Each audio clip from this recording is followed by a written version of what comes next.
honorer ton Dieu ce matin. Parce qu'il a décidé encore de nous faire du bien. Amen. Amen. Amen. Alors vraiment, Dieu a décidé de faire du bien à Kinshasa. Le Seigneur nous aime vraiment, véritablement, et il n'arrête pas de nous manifester sa bonté, son amour, sa fidélité jour après jour. Et nous le voyons encore aujourd'hui parce qu'il nous a envoyé un vase qui lui est très cher. Amen.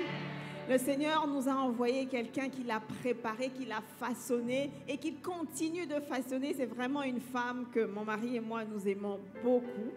Et je sais que pour ceux qui ne la connaissent pas encore, lorsque vous allez apprendre à la connaître, vous n'avez pas le choix que de pouvoir l'aimer. Parce que c'est une adoratrice, parce que c'est quelqu'un qui a vraiment le cœur de Dieu. C'est une mère, c'est une maman qui sait porter des enfants. Amen. Et vraiment, nous croyons que parce que le Seigneur nous l'a envoyé ce matin, parce que le Seigneur a mis quelque chose dans son cœur pour nous ce matin, alors c'est une vraie preuve d'amour encore pour nous. Voilà pourquoi je vous prie de m'aider à recevoir ici, avec des acclamations pour le Seigneur, notre mère, le pasteur Modestine Castanou. Alléluia. Amen, amen, amen, amen. Wow, wow. Gloire à Dieu, gloire à Dieu. Alléluia. En tout cas, je ne sais pas pour toi, mais pour moi, je ne cesserai jamais de l'acclamer, de le louer. Waouh, il est tellement bon pour nous. Merci Seigneur. Quelle joie d'être parmi vous ce matin. On a eu un merveilleux premier culte. Je rends grâce à Dieu. Je bénis le Seigneur pour le pasteur qui va traduire avec moi. Oui, tu es là. Ok, que Dieu te bénisse. Gloire à Dieu. Est-ce qu'on peut acclamer le Seigneur pour son serviteur? Merci. J'aime beaucoup la ville de Kinshasa. Malgré les bouchons. J'aime cette ville parce que les gens sont chaleureux. Il fait chaud, mais les gens sont chaleureux. Amen. Amen. Et bien aimé, quand on arrive à Kinshasa, on voit un peuple qui aime le Seigneur. On voit l'engouement. Je n'ai jamais vu une ville où les gens prient comme Kinshasa. Les gens aiment le Seigneur. Une ville où les gens adorent comme cette ville. Est-ce que vous savez, je ne sais pas si vous le réalisez, hein, que Dieu a donné un don particulier au peuple de la RDC. Vous le savez, hein? C'est reconnu dans le monde entier. Le don pour adorer le Seigneur, pour louer. Depuis les jeunes âges, on voit les petits garçons commencer à chanter pour Dieu. Et ça, c'est vraiment une grâce. Dieu, la Bible dit que Dieu est souverain, il donne les grâces comme il veut, à qui il veut. Et j'aimerais ici vraiment bénir le Seigneur pour notre sœur Dena qui est ici. Gloire à Dieu. Waouh! Une servante de Dieu magnifique. Waouh! Elle est belle à l'extérieur, belle à l'intérieur. Elle aime le Seigneur. Elle est rayonnante, c'est un rayon de soleil. Waouh! J'étais dans le bureau en train d'attendre le deuxième culte et donc j'ai dit, ok Seigneur, je vais me concentrer, je vais prier. Et j'ai juste entendu adorer. J'ai dit, oh Seigneur, waouh, quelle voix. Et je te dis pas, au premier culte quand je suis arrivée, j'ai reconnu ta voix, hein, je ne t'avais pas vu. Mais c'est vraiment un don pour le corps de Christ.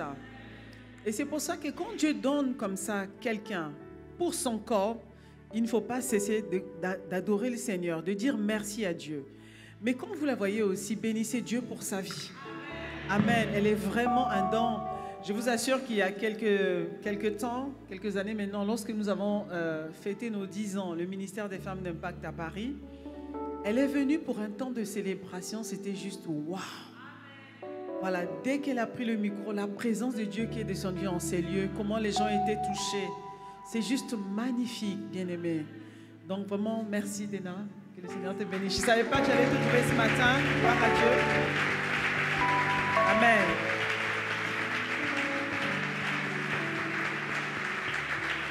Ouais. Il faut reconnaître ce que Dieu fait. Et, wow. Et je bénis le Seigneur pour ton époux également, pour ton mari qui t'a relâché, qui te soutient, qui est un vrai partenaire de vie, de destinée pour toi. Que le Seigneur le bénisse. Amen. Amen. J'aimerais vraiment bénir le Seigneur pour Pasteur Ghislain.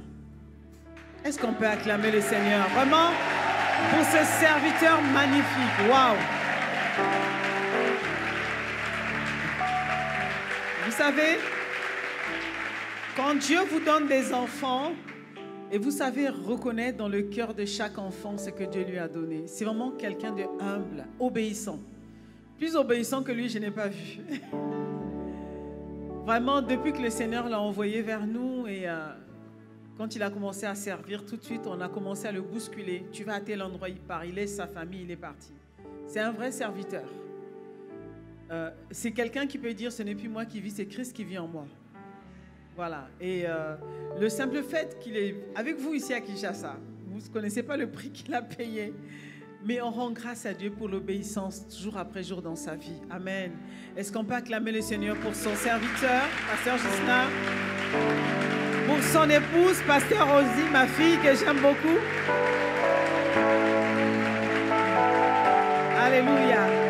Tu es une vraie bénédiction, une vraie femme de valeur, femme de distinction, femme d'impact, femme de destinée. Alléluia. Que Dieu te bénisse, qu'il t'ajoute, qu'il te remplisse encore. Tu n'as pas encore vu ce qu'il est sur le point de faire dans ta vie, dans ton foyer. Mais tes yeux le verront, tu célébreras le Seigneur pour ça. Amen. Amen. Amen. Et j'aimerais bénir le Seigneur vraiment pour Pasteur Yvon. Est-ce que vous aimez Pasteur Yvon? Ouais, alors acclamons le Seigneur pour son serviteur. Gloire à Dieu. Je disais au premier culte que je suis privilégiée d'être à son côté. Amen. Je suis vraiment une femme privilégiée d'être son épouse. Amen. Et j'ai béni le Seigneur vraiment pour sa présence dans ma vie tous les jours. Mon témoignage est assez long, je n'ai pas le temps, mais j'ai dit Seigneur, merci. Alors acclamons le Seigneur pour sa vie. C'est un vrai serviteur de Dieu, un passionné de Dieu. Et moi qui vis avec lui tous les jours, je peux voir vraiment cette constance, comment il aime le Seigneur. Si tu veux être son ami, aime le Seigneur. Il aime les gens qui aiment le Seigneur. Amen. Amen. C'est une grâce. Et je disais au premier culte que la Bible dit que celui qui trouve une femme trouve le bonheur. C'est une grâce qu'il obtient de l'Éternel. Alors mon mari est heureux parce qu'il m'a trouvé. Amen. Oui, oui, oui, oui. Je joue un rôle important, significatif dans sa vie. Amen. Donc c'est un homme heureux. Amen. Amen. Est-ce que vous êtes dans la joie d'être dans la maison de Dieu ce matin? Alléluia. Alors nous allons encore l'adorer, célébrer son nom. Alléluia. Nous voulons proclamer sa fidélité. Nous voulons dire combien il est fidèle. Nous l'avons acclamé. Mais pourquoi? Parce qu'il est Dieu fidèle. Il ne change pas, la Bible dit. Alléluia.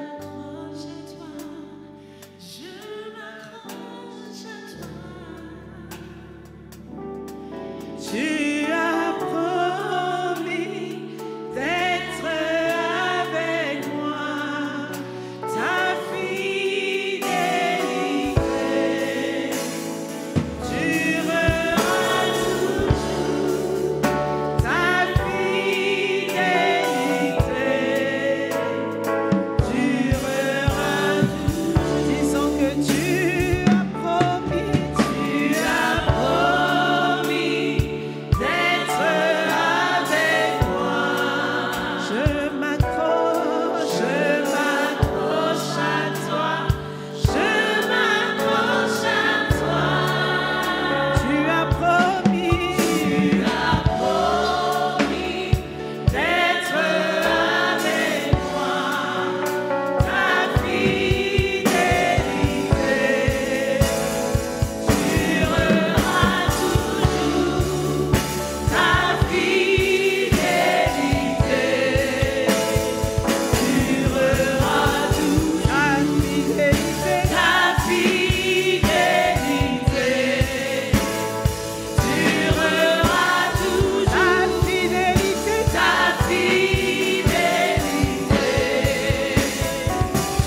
ta fidélité.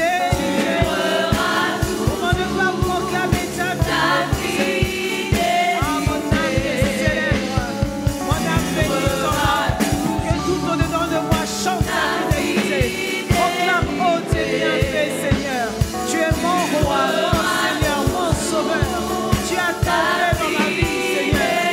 C'est toi, Seigneur, qui as prévu des bonnes œuvres avant que je ne sois manifesté sur la terre. Tu as prévu tant des œuvres, tant de choses. Et tu veux que je puisse manifester ces plans, manifester tes desseins. Oh, je chante ta fidélité. Fidélité, Seigneur. Tu es le Dieu fidèle, tu ne changes pas, Seigneur. Oh, dans ma vie, tu es présent par ton esprit. Tu me conduis jour après jour.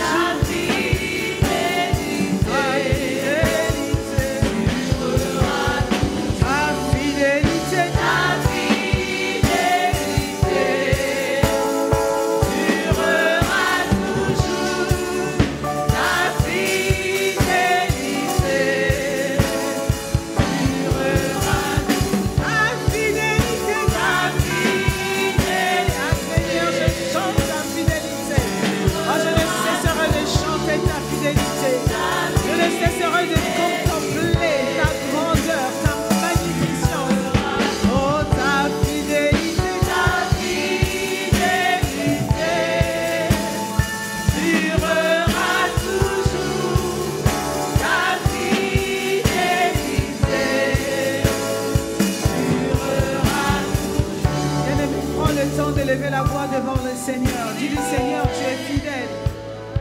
Peu importe la situation dans laquelle je suis aujourd'hui, peu importe ce que je traverse, mais je me souviens d'une chose, que tu es fidèle.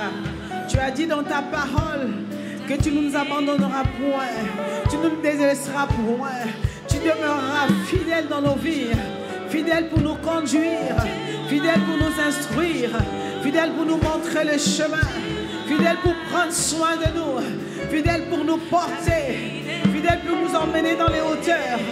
Oh Seigneur, nous bénissons ton nom. Tu as démontré cette fidélité dans nos vies en envoyant Jésus mourir à la croix pour nous. L'homme avait péché. Nous étions éloignés de ta face. Nous étions perdus à jamais. Mais Seigneur, tu ne gardes pas ta colère à toujours. La Bible dit que tu prends plaisir à la miséricorde. Tu prends plaisir à la miséricorde. Cela démontre combien tu es fidèle. Combien tu es fidèle. Combien tu es fiable, combien Seigneur on peut s'appuyer sur toi, combien nous pouvons compter sur toi. Alors ce matin avec mon frère et ma soeur, nous voulons te dire que tu es fidèle et nous voulons honorer ta présence, nous voulons magnifier ton nom, te dire merci parce que tu t'es souvenu de nous Seigneur. Tu ne gardes pas ta colère à toujours, tu es venu vers nous, tu t'es sacrifié pour nous, tu nous as donné ta vie. A coulé la croix pour nous. Oh, sois adoré, sois honoré, sois élevé, tendre Père. Merci pour le sacrifice de la croix. Merci pour cette fidélité démontrée à travers la vie de Jésus à la croix. Béni sois-tu, Seigneur. Béni sois-tu, mon roi. Personne ne peut se comparer à toi. Personne ne peut t'égaler. Personne ne peut se mesurer à toi. Personne ne nous a aimés comme toi, tu nous as aimés.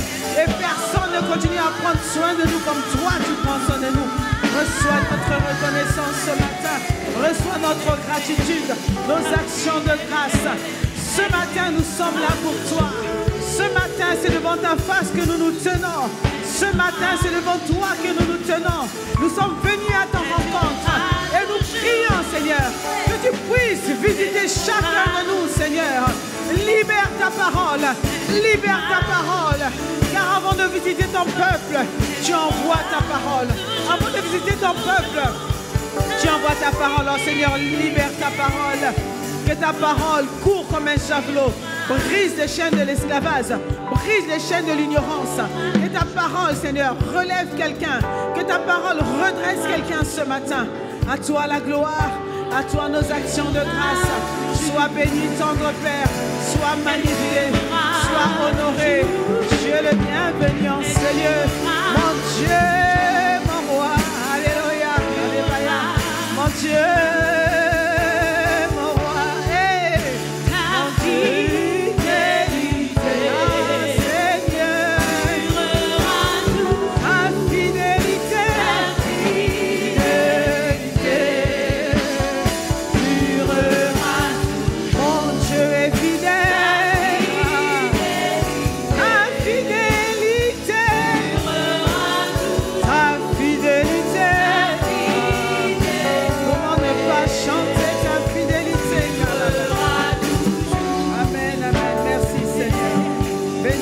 tu. Nous voulons te remettre ce moment, Seigneur, et nous voulons que tu parles à nos cœurs. Tu sais combien je ne sais pas parler. Mais Seigneur, je me confie à toi. C'est toi qui envoies ta parole. Alors ce matin, parle à nos cœurs. Prends le lead de ce moment, Seigneur. Enseigne-nous. Parle à nos cœurs. Que nos cœurs reçoivent ta parole. Comme des terres fertiles ce matin. Béni sois-tu, Père. Nous promettons de te rendre toute la gloire. Car il s'agit de toi et de toi seul. Béni sois-tu, tendre Père. Au nom de Jésus. Amen, amen, amen. Est-ce que tu peux acclamer le Seigneur? Alléluia. Alléluia. Amen, amen, amen. Amen, amen.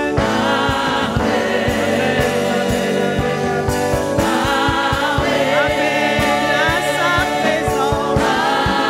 Amen à sa parole.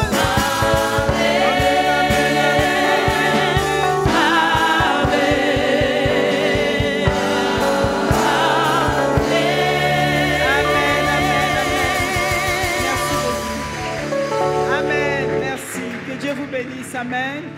Veuillez prendre place, s'il vous plaît. Que Dieu vous bénisse. En t'asseyant, tu veux faire un sourire à ton frère, à ta soeur à côté de toi. Dis-lui que Dieu t'aime. Il est fidèle. Ce qu'il a dit, il accomplira. À qui Dieu a donné une parole cette année? Waouh, Dieu m'a donné également une parole. Sache que ce que Dieu dit, il l'accomplit toujours. Amen. Parce qu'il est fidèle. Ça, c'est une chose qui caractérise notre Dieu. Il est fidèle. Amen. Alors ce matin, j'aimerais partager avec vous la parole de Dieu tirée du livre de Marc, chapitre 10, versets 46 à 53. Marc 10, 46 à 53. Avant cela, j'aimerais bénir le Seigneur parce que nous sommes encore en début d'année. Hein? Nous sommes dans le 2e mois de l'année. En milieu de ce 2e mois, ça veut dire que nous avons encore 10 mois devant nous. Et comme le Seigneur nous a donné, il a dit que cette année, c'est l'année de manifestation de sa destinée. Voilà. Cette année, tu dois manifester ta destinée. Je dois manifester ma destinée. Je n'ai pas d'autre choix. C'est une obligation. Ce n'est pas une option. Dieu a dit, manifeste ta destinée cette année. Amen. Alors nous sommes dans l'obligation. Je dois, en tout cas, cette année, je dois voir les fruits de ce que Dieu a déposé à l'intérieur de moi. Manifester sa destinée, c'est laisser sortir de soi ce que Dieu avait déposé avant la fondation du monde. Commencer à accomplir des desseins de Dieu. C'est-à-dire que tous les jours, ce que tu fais montre la signature de Dieu. Il faut que les gens, lorsqu'ils te voient, témoignent de la fidélité de Dieu. Ils vont dire, on entendait parler de Dieu, mais toi là, à travers ta vie, nous pouvons dire que Dieu est vivant, que Dieu est réel. Amen. Il faut que les hommes voient tes bonnes œuvres, voient ce qui sort de ta vie et puissent glorifier Dieu pour ta vie. Amen. Amen. Alors, c'est ce que le Seigneur nous a donné. Alors, je vais ici donner un passage, une parole. Le titre de mon message, c'est « Lève-toi et brille ». Lorsque tu brilles, tu commences à manifester les desseins de Dieu. Est-ce que tu sais que tu es une étoile? Amen. Chaque être humain, lorsqu'il naît, c'est une étoile qui est censée briller dans le ciel. Vous vous souvenez de Jésus, non? Le jour où Jésus est né, qu'est-ce qui s'est manifesté dans le ciel? Une étoile. Eh oui. Chaque enfant de Dieu, parce que Jésus est fils de Dieu, chaque enfant de Dieu, le jour où tu nais, je dis le jour où tu nais de nouveau, pas physiquement, hein? Le jour où tu nais de nouveau, il y a une étoile qui commence à briller dans le ciel. Alors que cette étoile brille dans le ciel, tout le ciel est en ébullition. Les hommes qui peuvent voir, voient. Vous savez, les occultistes voient les étoiles. Est-ce que vous le savez? Les gens qui sont aveugles ne voient rien. Mais quand tu es un homme de l'esprit, tu peux voir une étoile briller sur la vie de quelqu'un. Amen. Et tu vas célébrer Dieu. Amen. Mais la plupart du temps, dans le monde spirituel, ce sont les gens qui ont les yeux ouverts qui voient les étoiles. Et malheureusement, dans ce monde spirituel, c'est souvent les gens qui sont avec Satan qui voient. Les occultistes, les gens qui font la sorcellerie, c'est eux qui voient. Donc le jour où tu nais, ils voient l'étoile. Et qu'est-ce qui se passe? Ils veulent étouffer l'étoile. Ils veulent éteindre l'étoile. Donc cette étoile-là était pour manifester les desseins de Dieu. Quand Jésus naît sur la terre, il vient avec une mission. Il veut accomplir la volonté de Dieu. Il vient accomplir une mission. Jésus n'est pas né par hasard, il avait une mission. Dieu avait prévu sa vie. C'est pour ça que je dis toujours, aucun homme n'est né sur la terre pour accompagner les autres. Personne n'est né par hasard. Chacun de nous a une mission. Chacun de nous doit accomplir une chose sur la terre. Et la chose lorsque tu accomplis le plan que Dieu avait mis au-dedans de toi sur la terre, alors toi-même tu te sentiras heureux. Amen. Jésus pouvait dire que ma nourriture, c'est de faire la volonté de mon Père, celui qui m'a envoyé. C'est-à-dire qu'il dégustait la volonté de Dieu. Quand Jésus faisait du bien, la Bible dit que Jésus allait de lieu en lieu, faisant du bien et guérissant toute maladie. Quand Jésus faisait ça, il était heureux. Il s'épanouissait. Parce qu'il disait que c'était ça, sa nourriture. Et toi aussi, les plans que Dieu a mis à l'intérieur de toi, tous les projets là, les livres que tu dois écrire, les entreprises que tu dois créer, les orphelinats que tu dois créer, toutes ces choses que Dieu a enfouies à l'intérieur de toi, tu dois les manifester.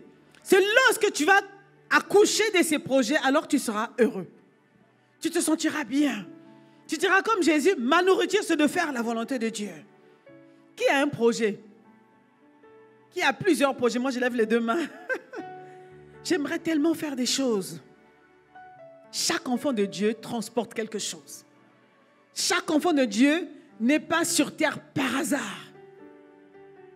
Tu vas te lever le matin, aller travailler, revenir à la maison, c'est pas ça le plan de Dieu. Le plan de Dieu, c'est lorsque tu entres dans ce que Dieu avait prévu pour toi. Lorsque tu commences à faire des choses, tu dis waouh! Sans qu'on te paye, tu es heureux de faire cette chose-là. À qui c'est déjà arrivé?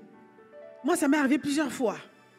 Je rentre dans un chantier, je commence à travailler, je suis heureuse. Je n'ai pas étudié dedans, je ne connaissais rien dedans, mais je m'épanouis dedans. Je dis, ah Seigneur, c'est ce que tu avais déposé en moi.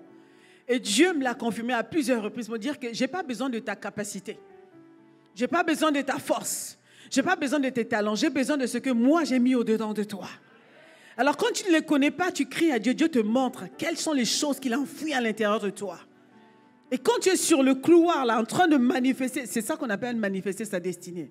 Faire exactement ce pourquoi Dieu t'a appelé. Là, il arrive effectivement que dans la vie, il y a des gens qui naissent avec plein d'handicaps. C'est-à-dire que quand on dit destinée, là, quelqu'un dit destinée, c'est quoi destinée? Tu es tellement, comment on l'appelle, englouti dans des palabres, dans les problèmes, dans des limitations, que ta vie se résume à faire une ou deux tâches. Et c'est ce que nous allons voir dans la vie d'un homme qu'on appelle Bartimée. Je vais le lire dans le livre de Marc, chapitre 10, versets 46 à 53. Je vais le lire. Ils arrivèrent à Jéricho. Donc ça, c'est Jésus avec ses disciples. Ils arrivent à Jéricho. Et lorsque Jésus en sortit avec ses disciples et une assez grande foule, le fils de Timée, Bartimée, mendiant, aveugle, était assis au bord du chemin. Verset 47. Il entendit que c'était Jésus de Nazareth et il se mit à crier, « Fils de David, Jésus, aie pitié de moi !» Plusieurs le reprenaient pour le faire taire, mais il criait beaucoup plus fort encore, « Fils de David, aie pitié de moi !» Jésus s'arrêta et dit, « Appelez-le !» Ils l'appelèrent l'aveugle en lui disant, « Prends courage, lève-toi, il t'appelle. » Verset 50. L'aveugle jeta son manteau et se levant d'un bond, vint vers Jésus. Jésus, prenant la parole, lui dit, « Que veux-tu que je te fasse ?» Rabouni, lui répondit l'aveugle, « Que je recouvre la vue. » Et Jésus lui dit, « Va, ta foi t'a sauvé. » Aussitôt, il recouvra la vue et suivit Jésus dans le chemin. Amen. Voilà un homme. La Bible dit que Bartimée est né aveugle. C'est-à-dire qu'il arrive sur la terre déjà avec un handicap, déjà avec une limitation. Et quand on dit aveugle, ce n'est pas les aveugles d'aujourd'hui. Hein? Bon, ici, je ne sais pas comment ça se passe. Mais les aveugles en Europe, là-bas d'où je viens, C'est des aveugles qui savent lire, écrire, qui ont un travail, qui ont une famille, voilà, qui bougent, quoi. Voilà. Certains ont des chiens, certains ont des cannes, voilà. Ils étudient. Mais dans le temps, quand tu étais aveugle, c'était un vrai handicap. Un vrai problème, une vraie limitation. Tu étais mis de côté. Personne ne s'occupait de toi. Tu ne pouvais même pas travailler. Alors, Bartimée l'aveugle avait une activité principale. C'est que le matin, lorsqu'il se lève, il va au bord de la route, il s'assied et il commence à mendier.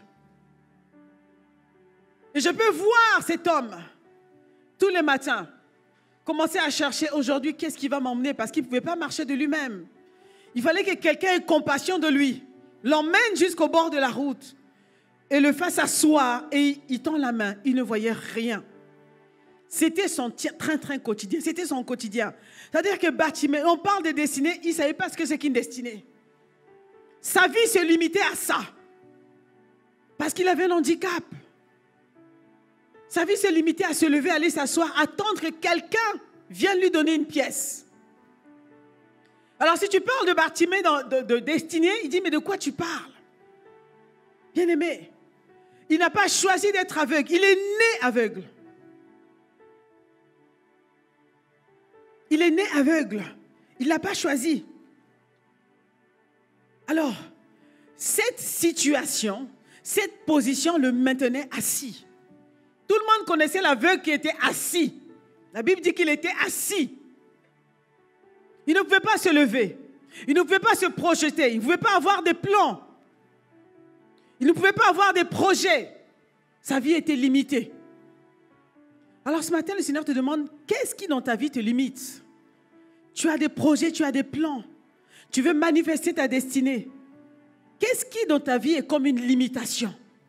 Est-ce une maladie? Est-ce le manque d'éducation?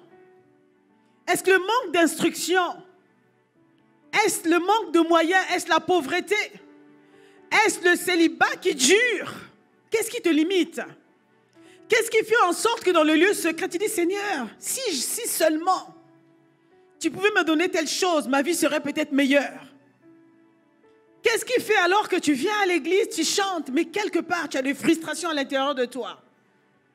Cette maladie que même les médecins disent qu'ils n'ont pas de remède. Qu'est-ce qui te limite au quotidien? Bien-aimé, la limitation fait asseoir les gens. La limitation te met à un endroit qu'on appelle stop. Tu commences à méditer à ta vie. Tu as du mal à te projeter. On dit année de la manifestation des desseins de Dieu, de ta destinée. Tu n'arrives même pas à voir, mais comment ça va se faire? Bartimée était dans ce cas. Dis, mais quelle destinée? C'est quoi la destinée? Comment ça va se faire alors que je suis limité? Je suis dans un handicap. Je suis dans une situation, je suis dans une condition. Et la Bible dit, un jour, dis à ton frère un jour. Dis à ton frère un jour, bien-aimé, il y a toujours un jour. Moi, j'aime les histoires bibliques. Et les histoires bibliques, c'est pour ranimer notre foi. Pour nous dire que Dieu est Dieu. Tant que tu le cherches, tant que tu vas vers lui, tant que tu ne désespères pas, tu ne baisses pas les bras, même si tu es assis un jour. Amen. Un jour viendra. Un jour, ta lumière va se pointer devant toi. Un jour. Un jour. Et ce jour-là est arrivé. Amen. Ce jour est arrivé parce que, vous savez, Dieu pour faire des choses, il envoie sa parole. Quand il dit que c'est l'année où tu dois manifester ta destinée, donc forcément tu es obligé de manifester ta destinée. Amen. Alléluia. Tu te dis qu'en 2022, Seigneur, ma vie là, va être productive. Je vais sortir tout ce qui est à l'intérieur de moi. Alléluia. Quelles que soient les ténèbres, quelles que soient les oppositions, ma vie va compter cette année. Amen. Parce que c'est le jour, c'est l'année que Dieu a dit. Alléluia. Un jour, Bartimée, sans s'y attendre, il était assis en train de mendier. Il entend le bruit. Il entend un remue-ménage. Il entend des agitations. Il entend des bruits, des gens qui courent. Il dit, mais qu'est-ce qui se passe? Parce qu'il ne voyait pas. Et il demande, qu'est-ce qui se passe? Il y en a qui ne veulent pas lui dire, toi aussi reste calme. C'est quoi? Qu'est-ce que tu veux? Toi, tu es assis, reste là. Vous savez, il y a des gens qui ont tendance à te minimiser. Parce que tu portes le même vêtement. parce que tu fais la même chose, tu fais le même boulot, les gens te méprisent. Ils ne savent pas qu'un jour, peut-être que ce jour-là est arrivé. Alors qu'ils sont en train de te mépriser, ils ne savent pas qu'un jour, ils te négligent. Tu cherches des marchés, ils te négligent. Ils ne savent pas qu'un jour. Bien-aimé, c'est Dieu qui a les derniers mots dans ta vie. Amen. Ne laisse jamais un homme te mépriser. Alors qu'il était méprisé, était assis là. Il a dit, mais dites-moi qu'est-ce qui se passe. Dites-moi. Moi aussi, je dois m'intéresser à la vie. Moi aussi, je dois savoir ce qui se passe. Alors quelqu'un a bien voulu lui dire, hey, tu sais, il y a Jésus de Nazareth qui passe. Il dit, qui? Jésus de Nazareth. Il dit, ah! Ça veut dire que là où, quand il venait s'asseoir, il savait qu'il y a quelqu'un qui s'appelait Jésus de Nazareth qui sillonnait d'aller de ville en ville. Amen. Il avait l'information. C'est pour ça que, bien aimé, il faut être connecté à Dieu. Alléluia. Il faut connaître la parole. Il faut savoir ce que Dieu dit de toi. Il savait qu'il y avait quelqu'un, Jésus, dont le job était de libérer les gens. Bartimée, bien qu'étant aveugle, il avait les oreilles. Donc, il avait entendu parler de Jésus. Et donc, peut-être que tous les jours, quand il sortait, il espérait rencontrer, mais il ne savait pas comment marcher. Donc, on le déposait là, on pouvait le déposer. Vous savez, les gens te rendent service, ils te donnent ce qu'ils veulent te donner. Même, il y en a même qui te donnent, ils t'insultent même en passant. Ils te méprisent. Ce n'est pas grave, prends seulement. Dis seulement un jour. Un jour. Un jour. Alors qu'il était assis là, il ne savait pas que là où il venait s'asseoir ce jour-là, c'est ce jour-là que Jésus allait passer devant lui. Alléluia. Alléluia, j'aime ce Jésus. Il ne savait pas que ce jour-là, c'était le jour de sa visitation. Alors quand il entend que c'est Jésus qui arrive, il dit, hey, qui va rater ce jour-là? J'attendais ce jour depuis trop longtemps. Il vient vers moi. Hey. Bartimée a commencé à crier, Jésus, fils de David. Il fait encore mieux. Les autres disent Jésus de Nazareth. Dit, moi je sais que c'est le fils de David. Alléluia. Voyez la connexion, ça dit qu'il avait une longueur d'avance. Ceux qui faisaient du bruit là, vous savez, quand Jésus s'est déplacé, il y avait du monde autour de lui. Hein? Mais tout le monde ne venait pas pour les mêmes raisons. Ah oui? Il y en a qui venaient parce qu'il avait vu multiplier 5 pains et 2 poissons. Ils ont dit, hey, ce gars-là, quand tu le suis là, même si tu marches, tu es fatigué, à la fin de la journée, il va te donner à manger. C'est l'être humain, c'est comme ça. D'autres le suivaient parce qu'ils espéraient, par exemple, avoir un poste. Parce qu'il y en a qui vont paraît que c'est le roi des Juifs. Donc si tu le suis, peut-être que quand il sera président, tu seras peut-être à côté. Hein? Tu pourras dire, je le connaissais, je l'avais touché. D'autres le suivaient parce qu'ils entendaient qu'il guérissait les malades. D'autres le suivaient parce qu'ils pensaient voir un spectacle. Parce qu'il y en a qui, vous savez, les gens qui aiment les choses qui bougent. J'ai dit, hey, qu'est-ce que toi, tu n'as rien à faire. Mais suis Jésus, tu vas voir, il fait des choses. Hein? C'est un magicien. Donc, il vient voir le spectacle. Donc, il y avait tout type de personnes autour de lui. Mais Bartimée, qui ne pouvait pas le suivre parce qu'il ne voyait pas, était assis là. Et quand il a entendu que Jésus s'approche, Bartimée se rappelle que c'est celui qu'on appelle fils de David. C'est celui que Dieu allait envoyer. Alors, il crie, Jésus, fils de David, aie pitié de moi. Pendant qu'il crie, les gens viennent encore le faire taire. Hein, vous vous rappelez? Plusieurs le reprenaient pour le faire taire. Les gens voudront te faire taire. Bien-aimé, ne te tais pas. N'accepte jamais que quelqu'un te fasse taire. Non. Alléluia. Ça, c'est la décision que tu dois prendre. Tu sais, il faut que tu sois focalisé. Je ne sais pas, à Kinshasa ici, je ne sais pas ce que Dieu a mis dans vos cœurs. Mais moi, j'ai des projets que Dieu a mis dans mon cœur. Quand je commence là, quelqu'un commence à dire, hey, tu penses que je me détourne de toi. Je ne te calcule même pas. Il faut être focalisé. Ils essaient de faire taire. Hey, ils ne savaient pas que Bartimée, tu ne pouvais pas le faire taire. La Bible dit que Bartimée crie encore plus fort. Jésus, fils de David, aie pitié de moi. Il crie fort. Et quand il crie fort, la Bible dit que le maître entendit une voix et s'arrêta. Jésus entend ce cri. Souvenez-vous, il y a du monde autour de Jésus. Il y a vraiment du monde. Les gens font du bruit. Bartimée est assis loin. Jésus ne fait que passer. Ceux qui sont proches de lui font du bruit. Bartimée crie. Pourquoi Jésus s'arrête? Parce qu'il y a un cri qui fait arrêter Dieu, bien-aimé. Ce n'est pas une histoire de corde vocale. Il y a un cri qui fait arrêter Dieu, bien-aimé. Il y a un cri. Lorsque tu le pousses, Dieu fait en sorte de s'arrêter devant toi. Alléluia. Ce n'est pas un cri ordinaire. Il y a un cri qui fait arrêter Dieu. Alléluia. C'est un cri de désespoir.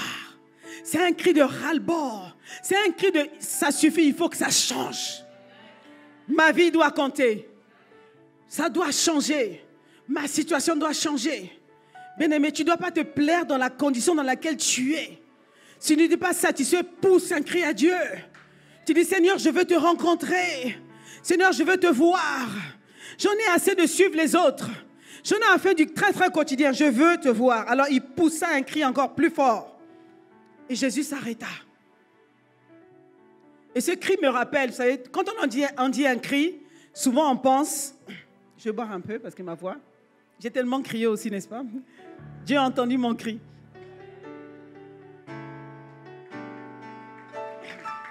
Alléluia. Souvent on pense que c'est une histoire physique. Mais quand on voit, la Bible nous parle de la femme à la perte de sang. La Bible dit qu'il y avait du monde autour de Jésus. Mais cette femme s'est dite en elle-même. En fait, les gens pensent que lorsqu'elle est allée toucher le vêtement de Jésus, je pense que son miracle a commencé quand elle a commencé à pousser un cri à l'intérieur d'elle. Elle était désespérée, elle était abandonnée, personne ne la calculait. Elle ne pouvait même pas s'approcher de Jésus. Elle a dit, si seulement je peux toucher son vêtement, je serai guérie. Quand elle a poussé ce cri-là, à l'intérieur, je pense qu'elle a commencé à expérimenter ces miracles. Alléluia. Il y a des cris que Dieu aime. Il y a des cris au secours, des appels au secours que Dieu attend de toi. Il aime ces cris. Il aime cet appel au secours. Et la Bible dit qu'il faufila dans la foule. Il n'a même pas touché Jésus, il a touché son vêtement. Les disciples étaient là, le touchaient. Les gens étaient autour, le bousculaient. Mais personne n'a expérimenté un miracle. Cette femme a touché le bord du vêtement. La Bible dit qu'elle a été guérie. Amen. Amen. Voilà. Et donc quand Jésus entend le cri de cette femme, qu'est-ce qu'il fait? Il s'arrête et il envoie les gens, il dit, allez me chercher cet aveugle. Allez, quand Jésus parle, les gens sont bousculés, allez me chercher cet aveugle. Alors les gens qui faisaient taire Bartimée, les gens qui lui barraient le chemin, deviennent ceux qui vont commencer à lui ouvrir le chemin. Alléluia. Est-ce que tu te vois dedans? Moi, je me vois déjà. Les gens qui te disent non aujourd'hui, ce sont ceux qui vont t'ouvrir la porte demain. Parce que Dieu va parler. Alléluia. La parole de Dieu est puissante, bien-aimée. Tu as besoin d'une parole pour que ta vie soit transformée. Alors crie à Dieu, qu'il ordonne simplement. Jésus a ordonné, faites-moi venir cet aveugle. Alors les gens commencent à se bousculer. Ils viennent. Vous voyez un peu l'hypocrisie des hommes. Alors il l'appela. Il appela l'aveugle en disant, prends courage. Genre, on te console alors qu'ils l'ont insulté avant. Hein? Prends courage. Hein? Genre, écoute, si te guéris, si te donne un peu de quelque chose, tu viens me voir après aussi. Prends courage. Oh, Yako, comme on dit souvent. Non. Ils commencent à lui dire, ok, viens. Et qu'est-ce qu'ils vont lui dire d'autre? Ils vont lui dire, lève-toi, il t'appelle. Bien-aimé, j'aimerais m'arrêter là. Lève-toi. Bartimée était assis par son handicap, à terre par tout ce qui le tracassait, par les limitations de sa condition, de son environnement, de son entourage, de tout ce qu'il avait entendu jusqu'à présent. Il était assis. Alors lorsqu'on vient le chercher, c'est le maître, il appelle. La Bible dit dans Ésaïe 60, verset 1, lève-toi et brille. Lève-toi, bien-aimé. Pour aller voir le maître, tu dois te lever. Lève-toi, lève-toi. Tu ne peux pas accéder à celui qu'on appelle la lumière si tu restes assis. Dieu, son job, c'est d'envoyer la lumière vers toi. Mais lorsque la lumière se tient, la Bible, Jésus dit que je suis le chemin, la vérité, la vie. Je suis la lumière du monde. Pour briller, tu as besoin d'être connecté à la lumière. Lorsque la lumière vient devant toi, bien-aimé, tu dois te lever. Amen. Tu dois te lever. Tu dois te lever. Se lever, c'est de refuser toutes les excuses. Se lever, c'est dire que, ok, quelle que soit ma condition, aujourd'hui, c'est mon jour, ma vie doit changer. Je dois briller, je dois rayonner, je dois manifester ma destinée. Amen. C'est ça, se lever. Vous savez, vous vous rappelez du peuple d'Israël? Ils ont été délivrés, mais ils sont restés assis. Ils ont quitté l'Égypte, mais l'Égypte ne les a jamais quittés. Ils ont refusé de se lever. Tu dois te lever. Quel que soit comment on t'a traité, quel que soit ce par quoi tu es passé, à un moment donné, tu te prends la résolution de te lever. Il faut finir avec les pleurs, les lamentations, les abattements. Tu dois finir avec ça. Tu dois prendre la résolution de te Lever. Pourquoi tu dois te lever? Parce que ta lumière est là. Bien-aimé, nous n'avons pas d'excuses. Jésus est venu. Il est déjà venu. Il a dit, je suis la lumière du monde. Pourquoi tu dois briller, c'est manifester ta destinée. Et pourquoi tu dois te lever? Parce que toi aussi, tu es une lumière. Souviens-toi. C'est comme une étoile, à force d'avoir été, comment on l'appelle, d'avoir subi l'écran des nuages, l'étoile oublie qu'elle est une étoile, en fait. Tu es censé briller, mais à force d'avoir toujours des nuages devant toi, tous les jours, lorsque les nuages recouvrent un pays tous les jours, vous savez, il y a des endroits où le soleil ne peut sortir que peut-être pendant 1 heure ou 2 heures par jour. Donc, lorsque tu t'habitues à rester dans l'obscurité, tu oublies que tu es lumière. Tu oublies que tu peux éclairer ta famille, tu peux éclairer ton église, tu peux éclairer ton entreprise, tu peux éclairer ton environnement. Tu oublies. Mais le Seigneur dit, lève-toi, je suis là. Oh, certainement tu avais oublié parce que tu étais handicapé. Tu étais diminué. Maintenant, je suis là pour activer ta lumière. Jésus est la lumière. Il dit que je suis la lumière du monde. Il dit que vous êtes la lumière du monde. Jésus est la lumière, nous sommes la lumière. Alors retrouve ton identité de lumière. Amen. Amen. Est-ce que tu me suis ce matin? Voilà. La responsabilité de Dieu, c'est d'envoyer Jésus. Dieu a déjà envoyé Jésus. Et Jésus est la lumière. Lorsque la lumière arrive, même si ta lampe s'était éteinte, connecte-toi à Jésus. Tu dis, Jésus, rajoute-moi un peu le feu là. Je veux briller. Je veux briller, je veux manifester ma destinée. Amen. Alors, la Bible dit que Bartimée s'est levé d'un banc. Il s'est levé. Et lorsque tu te lèves, il faut être clair avec Dieu. Dieu va te demander, qu'est-ce que tu veux que je fasse pour toi? Bartimée savait clairement dans sa tête ce qu'il voulait. Il n'a pas dit, ah Jésus, je ne sais pas, tu es Dieu, hein, fais ce que tu veux. Non, non, non. Il faut être clair avec Dieu. Il y a un songe, il y a un rêve que Dieu t'a donné. Il y a quelque chose que Dieu a déposé à l'intérieur de toi. Quand tu ne vois pas se manifester cette chose, rappelle à Dieu, Seigneur, tu avais dit, Seigneur, tu m'avais montré, c'est ça que je veux manifester. Amen. Rappelle à Dieu ses desseins. Rappelle à Dieu ses promesses. Tu dis, Seigneur, tu m'avais montré ça. Tu m'avais dit ça. C'est ce que j'attends. Bartimée a été clair, que je recouvre la vue. Bartimée avait une attente. Est-ce que tu as une attente? Dieu te demande, est-ce que tu as une attente? Notre Dieu, c'est un Dieu précis. Amen. Même s'il connaît tout, mais il veut que de ta bouche, tu confesses ce que tu veux. Amen. Alors ce matin, est-ce que tu veux dire à Dieu ce que tu veux? Est-ce que tu veux dire à Dieu ce que tu veux? Alors dis-lui ce que tu veux. Prends un temps, tu dis, Seigneur, voilà. Commence à confesser devant lui, Seigneur. Je veux manifester ma destinée. Voilà ce que je veux, Seigneur. Voilà ce que je veux. Alors si tu ne vois pas clair, tu dis, ouvre les yeux de mon esprit afin que je vois clair. Ce que tu avais prévu d'avance pour moi. La Bible dit qu'il a prévu des bonnes œuvres pour nous avant la fondation du monde et il veut que nous puissions les pratiquer. Rappelle-lui. Le Seigneur dit, viens devant moi plaidant, plaidant. Dieu veut que tu plaides devant lui. Tu dis, Seigneur, voilà ce que je veux. Karabasheba, Shekababa, Sokorobos Kamaya, Shedabababa. Seigneur, nous ne voulons pas nous limiter juste aux mots. Mais Seigneur, nous voulons être précis dans ce que nous voulons, Seigneur. Kaba. Nous voulons manifester ta gloire, tes desseins. Nous sommes la lumière. Tu as dit dans ta parole, une ville située sur une montagne ne peut être cachée. Ah, Seigneur, Kabosa. Que tous les dépôts que tu as mis à l'intérieur de moi puissent sortir cette année. Je puisse aller là où tu m'attends, Seigneur. Tu m'attends dans les hauteurs. Tu m'attends dans les hauteurs. Tu veux que je puisse monter dans ma communion avec toi. Tu veux monter en consécration. Kabosa Baba. Tu veux que je puisse aller plus haut avec toi, Seigneur. Alors, je crie à toi. Manifeste tes desseins dans ma vie. Je veux te voir, Jésus. Tel que tu es, je veux te voir. Je veux communier avec toi. Kebaba, Shandabaya. Je vais être une solution, Seigneur, pour ma génération. Une solution autour de moi, Seigneur. Je t'en prie. Ah, Seigneur. Oh, tu as dit à Bartimée, qu'est-ce que tu veux? Ce matin, tu nous demandes, qu'est-ce que nous voulons? Nous voulons briller pour toi, Seigneur. Briller réellement. Non pas comme les stars de ce monde, Kababa, mais comme les stars du royaume. Keba, Shababa. Nous te supplions. L'église s'est trop cachée.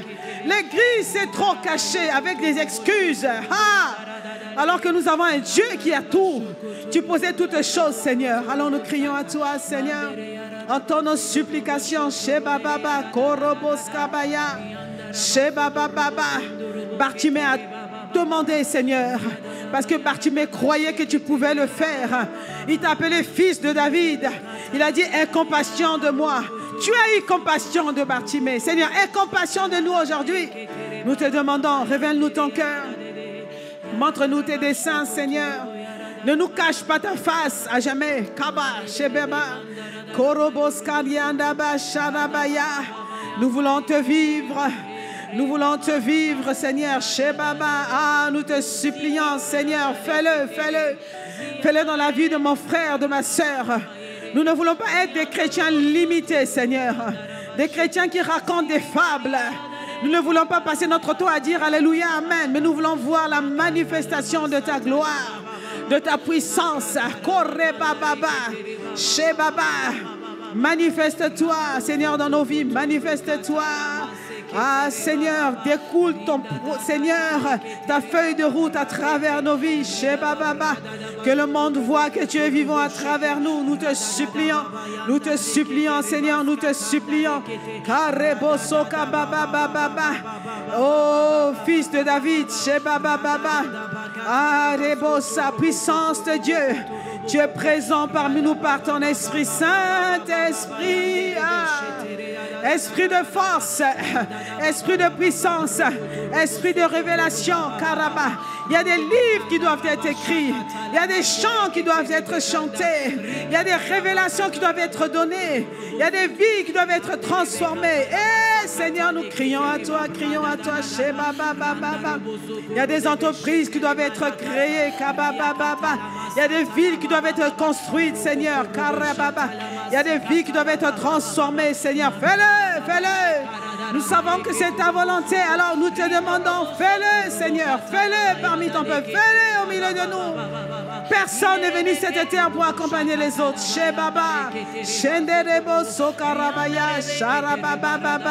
Manifeste des saints, nous voulons le vivre.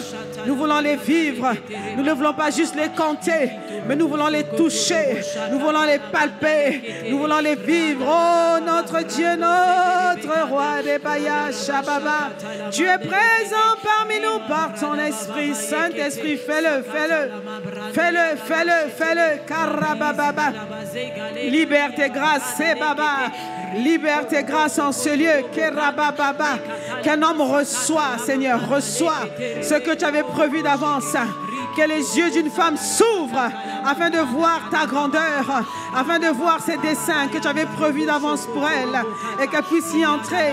Baba, Shaba, Rabba, Yeba, Shoborobo, Skabaya, Shaba, Baba, Rabba, Baba, Shobos, Skabaya, Shenderebosa, Koroboso, Baba. Fais-le, Seigneur, fais-le, Esprit du Dieu vivant, fais l'Esprit de Jésus, Esprit de grâce, Esprit de révélation, Esprit de force, Esprit de puissance, puissance de Dieu. Karababa, Shendereboa, Karababa, Shikarabo, Sobobo, Shenderebo, Skarabaya, Shabababa, fais-le, fais-le, fais-le. Les choses que l'œil n'a point vues, les choses que l'oreille n'a point entendues, les choses qui ne sont même pas montées dans le cœur d'un homme, mais celles que tu avais prévues à l'avance pour ton peuple que nous sommes. Manifeste ces choses, Seigneur, manifeste-les, manifeste-les dans la vie de ton peuple. Nous voulons voir une vraie transformation. Nous voulons voir une vraie distinction. Nous voulons voir un vrai changement. Nous voulons voir un vrai impact, Karaba, dans cette génération. Fais-le à travers les vases de terre que nous sommes. Nous te prions. Kaba, Sheba, Rabababa, Korobos, Kabaya, Sheba, Baba, fais-le, fais-le, fais-le, Karababa. Crie à lui, crie, crie. Il est là, il est présent par son esprit. He Baba, Shikarababa, Kareboso, soupire après lui, soupire après lui, Kebaba, Bartimée a crié fort. Il a dit, Jésus, fils de David, aie compassion de moi. Shababa, Seigneur, manifeste. Hey, Tu as tellement donné, Seigneur, des projets. Tu as dit, voici, j'ai pour vous des projets de paix et non de malheur, pour vous donner un avenir et de l'espérance. Accomplis tes desseins. Nous te supplions, Shabababa, Shendebosa, Korabababa, Shikarabo Soboba, Shababa, Ferebos Karebaba, Shababa, Shababa, Korobos Karabaya, Shabababa. Il y a des foyers à construire, il y a des mariages à réaliser, Seigneur.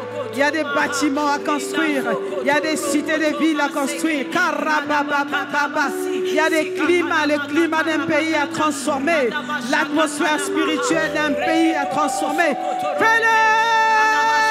Rabababa, Shendebosko, Baba, Sherababa, Korobos Kabaya, Shababa, Sheba, Korobos Baba, Seigneur, fais-le.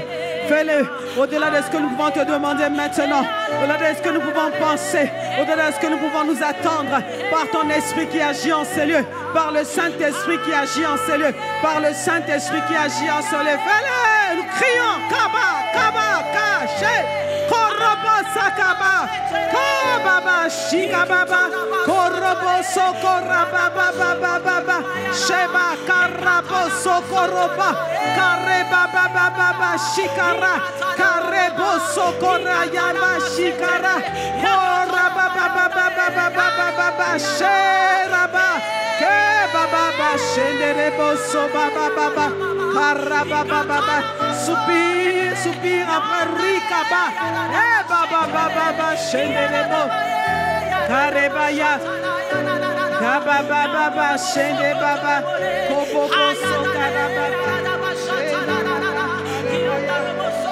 Baba, Shikara, Baba, Korobo. Tu dis dans ta parole, ce n'est ni par la force, ni par la puissance, c'est par ton esprit. C'est par ton esprit que ces choses peuvent se réaliser dans nos vies. C'est par ton esprit que tes desseins peuvent se manifester. C'est par le Saint-Esprit que tu peux manifester ces choses. Oh, Esprit de Jésus! Esprit de Jésus! Esprit de Jésus! Carré, Baba, Baba, Kaba, Baba, Baba, Baba, Baba, Kaba, Shekere, Bosso. Esprit de Jésus! Manifeste-toi, Saint-Esprit! Esprit de grâce, esprit de faveur, esprit de force, esprit de puissance, manifeste-toi ce lieu, manifeste-toi. Rebababa, Shokaraba, Korobo Sokarabaya, Shabababa, Korobo Sobayaya, Sheraba, Shereba, Kaba, Shikarababa, Kobababa, Kerababa, Korobo Skalebaya, Shabababa. Fais-le, fais-le, fais-le, fais-le, fais-le dans nos vies, fais-le, fais-le, fais-le, puissance de Dieu, fais-le, fais-le, fais-le, fais-le, fais-le, Sheba, Marebo Sokarababa, Shanderebo Sokarababa, Shadababa, Sherebaba, Kababa, Sondebaya. Ah Seigneur, merci. Merci de ce que tu entends nos supplications. Merci de ce que tu entends le cri de nos cœurs. Tu as entendu le cri de Bartimée. Tu entends le cri de tes enfants ici, Karaba, qui soupirent après toi, Shababa. Alléluia, Shebo Saba. Merci Seigneur. Oh, merci notre Dieu. Merci notre roi, Kaba, Shedebaya. Ah Seigneur, merci. Merci de ce que tu visites ton peuple. Merci pour l'exaucement de nos cris. Merci Seigneur. Merci Seigneur. Kare Baba. Alléluia. Shababa Baba. Shedabaya. Shababa. Merci Seigneur. Alléluia. Alléluia. Shababa. Sonde Baba. Shebaba Baba. Sondobos Kada Baba. Shendebaya. Merci Seigneur. Jésus va répondre à l'aveugle. Va, ta foi t'a sauvé. Acclame le Seigneur. Si tu crois au cri que tu as poussé devant le Seigneur, hey, va, ta foi t'a sauvé. Crois qu'il l'a fait. Crois qu'il a ouvert une brèche. Crois qu'il a ouvert un chemin. Crois qu'il a répondu au cri de ton cœur. Alléluia. Ah Seigneur, merci. Acclame le Seigneur, acclame le Seigneur. Alléluia. Merci Seigneur. Alléluia. Merci Seigneur. Amen. Merci Seigneur. Prenez place. Merci. Dieu est bon. Amen. Ah, il n'avait pas prévu, je n'avais pas prévu ça, mais il avait prévu cela. Parce que je sentais avec insistance que quelqu'un Dieu voulait que quelqu'un accouche de quelque chose. Et il l'a fait aujourd'hui. Amen. Tu témoigneras dans les jours qui suivent. Tu dis oui, il l'a fait. Alléluia. Il y a des cris que Dieu entend. Amen.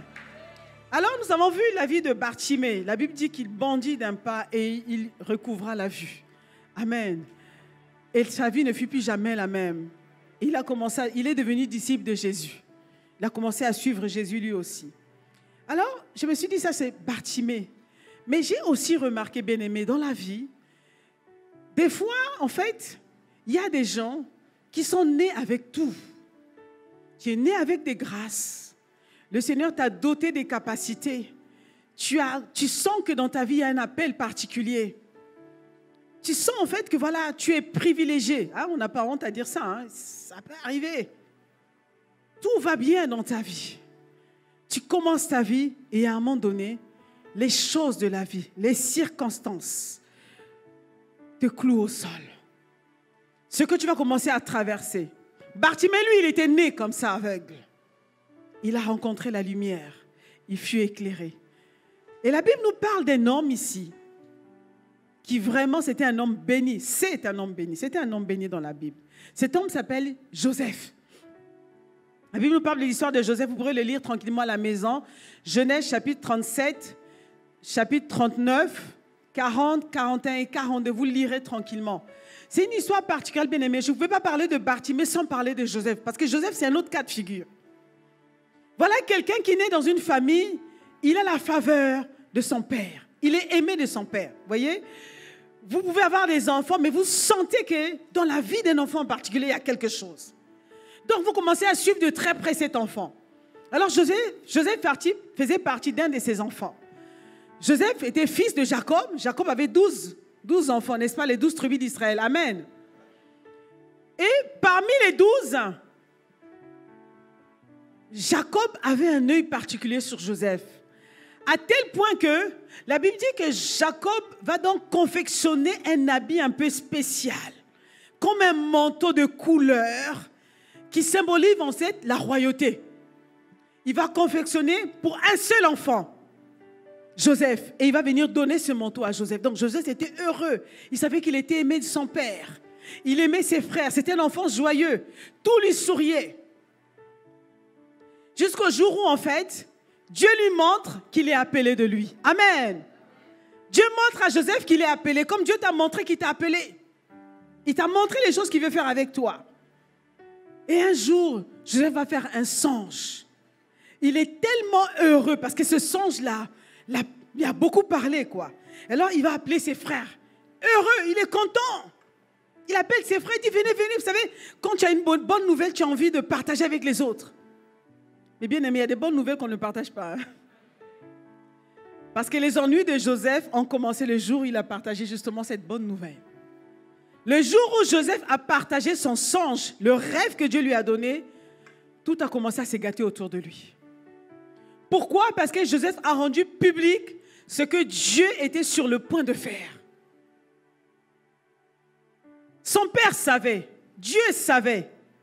Joseph pensait qu'il était le dernier à savoir. Mais quand il l'a su, automatiquement, le diable aussi, maintenant savait. Quand Joseph expose son songe, le diable ne peut pas rentrer dans tes pensées, savoir ce qu'il y a dedans. Il ne sait pas. Est-ce que vous le savez? Il a beau être dans un monde spirituel, il ne peut pas rentrer. Si tu n'ouvres pas ta bouche pour dire, il ne saura jamais. Alors Joseph raconte son songe avec enthousiasme, avec ardeur, avec force. Et avec un gros sourire, ses frères le regardent. Et les frères ne sont pas contents. Et c'est ce jour-là que Joseph a déclenché une guerre dans le monde spirituel.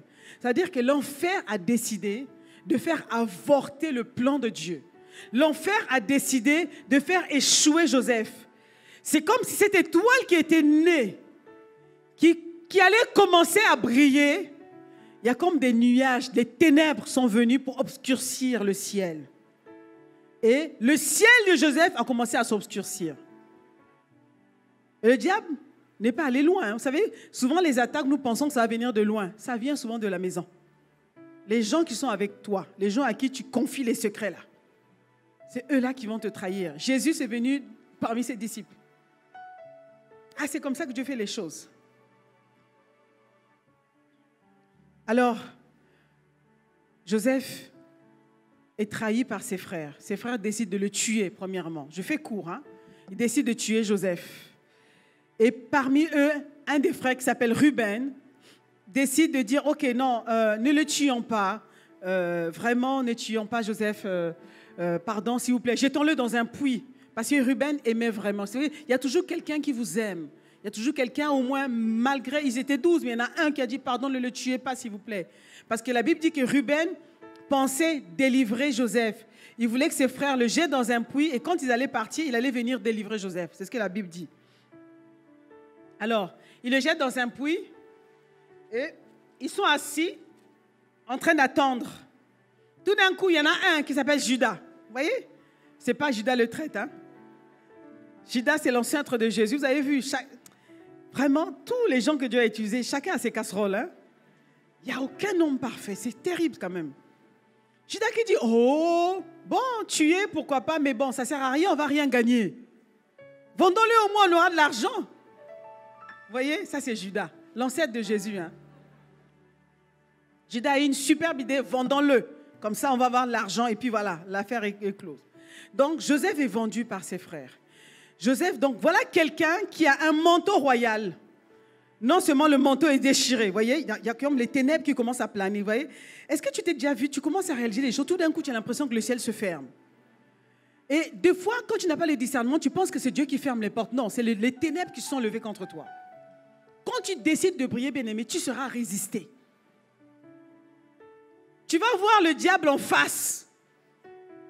Il va prendre différentes formes pour te décourager.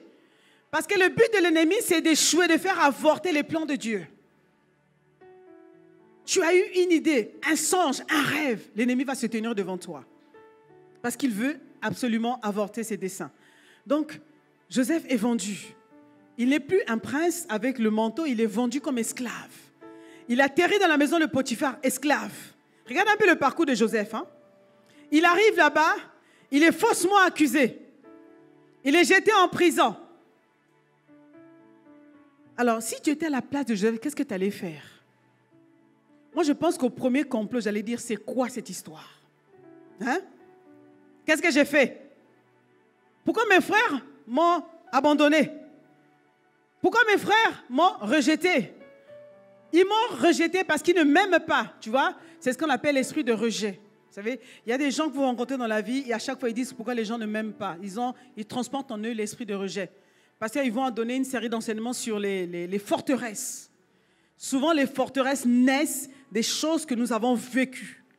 Et donc, comme d'une manière légitime, ces choses viennent se dresser devant nous, libre à nous d'ouvrir la porte ou de fermer la porte à ces choses. Mais des fois, c'est une vraie lutte. Ce n'est pas facile. Parce que des fois, c'est légitime. Les gens t'ont trahi.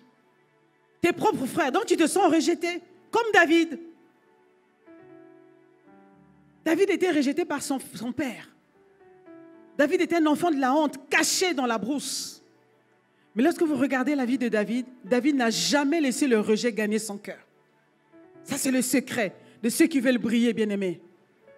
Quand tu voudras briller, toute forme de ténèbres viendront devant toi. Tu seras tenté, tu seras secoué, tu seras trahi, tu seras rejeté, tu seras faussement accusé. À chaque fois que quelqu'un va te poser un acte devant toi, c'est une forteresse qui va venir devant ta porte. Est-ce que tu vas laisser rentrer cette forteresse? Vous savez, le jour où, et Dieu est bon, hein, quand la forteresse vient, quand tu es un enfant de Dieu, Dieu t'avertit. Souvenez-vous de Caïn. Le jour où Caïn a commencé à nourrir la jalousie contre son frère, Dieu vient devant Caïn et dit, Caïn, s'il te plaît, il y a la forteresse de la jalousie qui se tient devant ta porte. C'est un péché.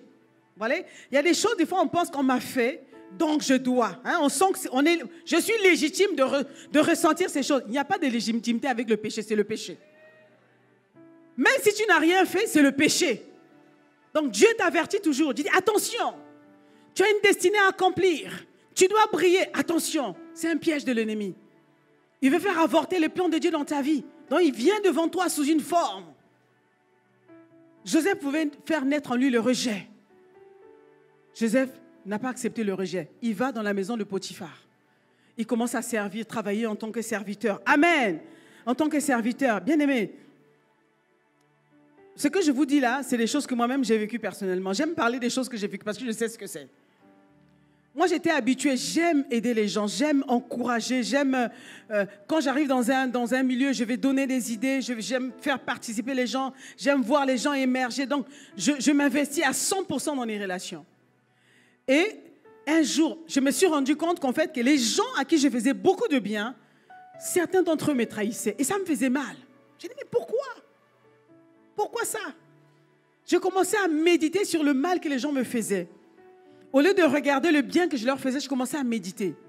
Et vous savez, quand vous méditez sur ce que les gens vous ont fait, à un moment donné, vous avez l'impression que vous êtes arrêté à un endroit donné. Parce que pour méditer, il faut s'asseoir. Donc tu restes assis là, en train de dire, ah vraiment, je lui ai fait ça, je lui ai donné ça, pourquoi il m'a fait ça? Un jour, 2 jours, 1 mois, 2 mois, 1 an, tu es dedans. La personne qui t'a fait du mal là, elle a continué son chemin. Hein. Elle a eu ce qu'elle voulait, elle a continué son chemin. Mais toi, tu es assis. Le ressentiment, la colère, la tristesse, le découragement. Tu es assis là, en train de méditer, comme une vraie femme. Nous, les femmes, nous méditons. Amen. Les femmes aimeraient ça, c'est les choses. Tu fais une chose à une femme, elle ne va pas oublier. Dieu nous a donné ce qu'on appelle une mémoire d'éléphant. Nous n'oublions rien. Mais bien aimé, c'est un défaut, il faut oublier.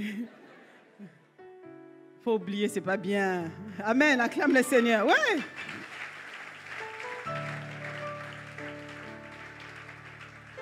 Les hommes sont bénis, hein.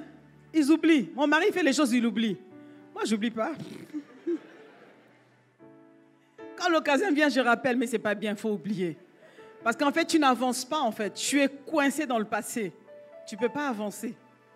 Et moi, j'étais comme ça. Jusqu'au jour où le Seigneur m'a dit, mais la personne là que tu entends ne pas. Et puis, je prenais plaisir à expliquer. Tu sais, un tel m'a fait ça. J'explique, j'argumente. Un jour, le Seigneur m'a dit, mais en fait, pendant que tu es en train de faire ça, où est la personne? Je dis, mais en fait, elle est où? En fait, elle n'est même plus là, elle est déjà partie. J'ai dit, mais c'est vrai, Seigneur. Il dit, mais tu es en train de perdre du temps. Et pendant que tu ressasses, je ne sais pas si vous l'avez ressenti, ça crée en toi, tu deviens plus réservé. Tu fais attention, tu deviens méfiante. Quand tu rencontres quelqu'un, tu fais attention, tu dis, attention, les gens sont bizarres. Tu te méfies alors que Dieu veut que tu puisses briller. Et ça, c'était la force de Joseph bien-aimé. Amen. Ça, c'était la force de Joseph bien-aimé. Joseph est passé par plusieurs étapes. Et vous allez voir que les étapes par lesquelles Joseph passait, vous n'allez pas voir Joseph s'asseoir, se lamenter. Jamais. Lisez l'histoire de Joseph. Acclame le Seigneur. Oui, tchac. Oui, bien. Joseph ne s'est jamais assis se lamenter. Jamais de la vie. Ses frères l'ont trahi. Ok, il a oublié les frères. Il a oublié. Il est dans la maison de Potiphar. On dirait que rien ne s'est passé. Il commence à travailler. C'est le plus fervent, le super esclave. Tout le monde l'aime. Il met l'ambiance partout. Et il y a des gens comme ça. Tu ne peux pas le voir triste. Hein? C'est les gens qu'on appelle souvent les jaunes. Hein? Voilà, tu ne peux pas le voir triste. Il est toujours en ambiance. Alors que les gens lui ont fait des crasses. Hein, mais il oublie. Donc Joseph oublie ses frères. Il s'investit dans le travail dans la maison de Potiphar. Alors, imaginez un peu Joseph. Si Joseph avait eu comme comportement comme toi et moi des fois, il arrive dans la maison de Potiphar, il est là en train de bouder. Les gens sont méchants. Tu vois, en train de nourrir le sentiment de rejet. Mes frères m'ont rejeté, il commence à pleurer. Le maître lui dit, fais telle chose. Il dit, ah vraiment, si tu savais, ah vraiment, le monde est méchant. Hein? Il commence à pleurer sur lui. Je pense que Potiphar allait le chasser de sa maison. Mais la Bible dit que Potiphar était content d'avoir un serviteur comme Joseph. Il a établi comme intendant dans sa maison. Amen. Et la maison de Potiphar commençait à prospérer à cause de Joseph. Joseph avait la bonne attitude. Amen. Il a oublié ce qu'on lui a fait. Il ne s'est jamais assis, bien-aimé. Joseph est resté debout. Est-ce que vous savez, pendant tout ce qu'il a traversé, là, les montagnes russes, là, ça secouait de partout. Je ne sais pas si vous avez déjà fait les manèges, là. Mais ça secoue, tu t'agrippes, là, mais tu refuses de m'asseoir. Je refuse le rejet. Je refuse l'amertume. Il était là. Il tenait bon. Il a refusé. Il arrive à la maison de Potiphar. Tellement qu'il était joyeux, gentil. La Bible dit que la femme de Potiphar tombe amoureuse de Joseph. Amen. Il tombe amoureuse de Joseph. Bien aimé, quand tu as un bon cœur, les gens commencent à t'aimer. Mais ce genre d'amour-là, ce n'est pas bien. Même c'est la femme du chef quand même.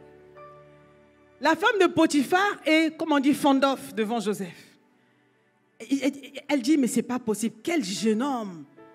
Qu'est-ce qu'il est? Il est majestueux, il est serviable. À cause du caractère de Joseph, la femme de Potiphar tombe amoureuse de Joseph.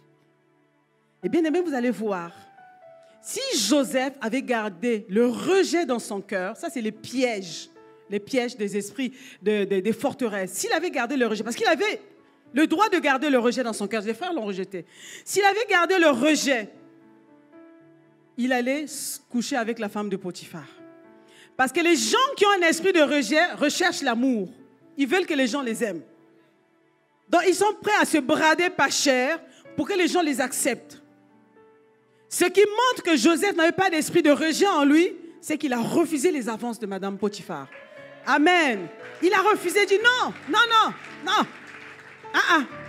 Il y en a un qui m'aime, c'est Dieu, ça suffit.